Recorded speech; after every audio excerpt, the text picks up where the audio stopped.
Well, greetings from Bishop Fenwick and welcome to this edition of Tuesdays with Tom. And this week I have for you four words. So the first word, Oxford University Press released its word of the year, brain rot. Brain rot. Described as the deterioration of a person's mental and intellectual state caused by, guess what? Excessive consumption of low quality, low value content, particularly found on social media. Not a surprise that all of the things that we scroll through on our phones or flip through on our screens, all of that is affecting us and influencing us.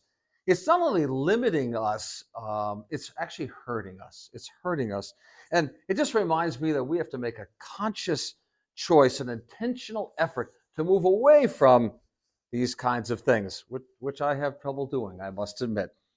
Number two, I'm just shaking my head at this. I'm just telling you, I'm shaking my head. Demure. The word demure is dictionary.com's word of the year. Demure. That is the most antithetical word to describe what I see each and every day that I can imagine. And ironically, it's because of a social media fad brought to us by Jules LeBron, who had some video that she posted about being demure where she really wasn't being demure. You can check it out for yourself. In any event, demure, reserved, quiet, modest, shy, unassuming, polite. Boy, those are good. Being demure is probably pretty good. It's kind of the opposite of, as I said, of what I see so often, what you see so often today. Things that are loud and brash. They're more than arrogant. They're aggressive, self-centered, and egotistical. Humility back in the day, humility was a strength, and modesty, demure, modesty was a virtue. I don't see a lot of that. So two other words I'll share with you from my own experience. One is marinate. Marinate. So my wife marinated the turkey in chicken broth. I think she marinated Brussels sprouts and like bacon and olive oil. What could go wrong with that? To marinate, to soak or steep, to coat or cover, to immerse or submerse. I was at Mass over the weekend, and the priest used that word marinate, and he said, what are we marinating ourselves in?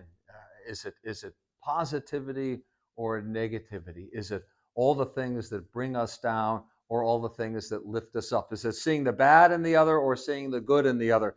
Even just internally, our own self-talk, he said, I'm trying to move, he said, from I have to, for his to-do list, to I get to.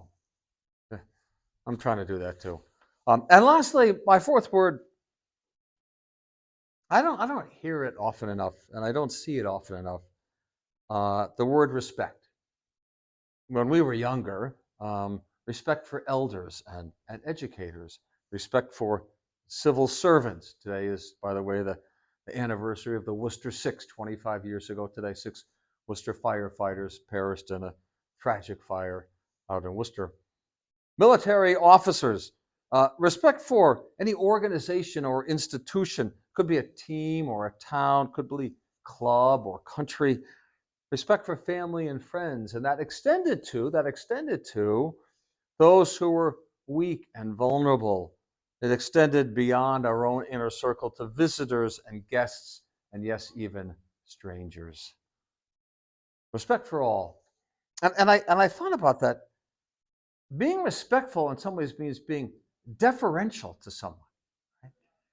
And then I looked up the opposite of deferential, and what was it, of course? Disrespectful. Yeah. Being deferential, being really demure.